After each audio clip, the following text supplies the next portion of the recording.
যে 24-এর যে ছাত্র গণ অভ্যুত্থান, এটা কিন্তু এর আগে যে 17 বছর আমরা যে আন্দোলন করেছি তার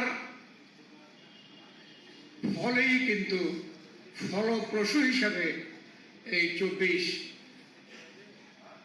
এদেশের সফল ছাত্র গণ আন্দোলন হয়েছে।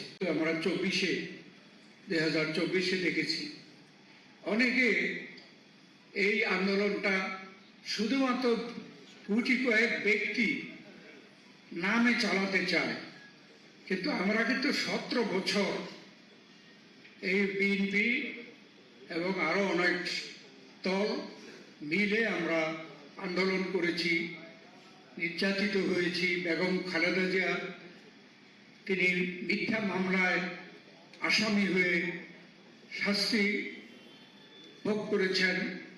আমাদের বর্তমান প্রধানমন্ত্রী তারেক রহমানও কিন্তু সাজাপ্রাপ্ত হয়েছেন এবং লন্ডন থেকে ফিরতে পারেন নাই।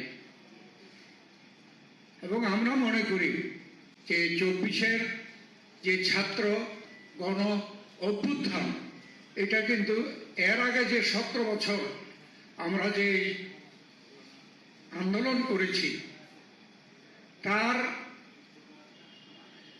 ফলেই কিন্তু ফলপ্রসূ হিসাবে এই 24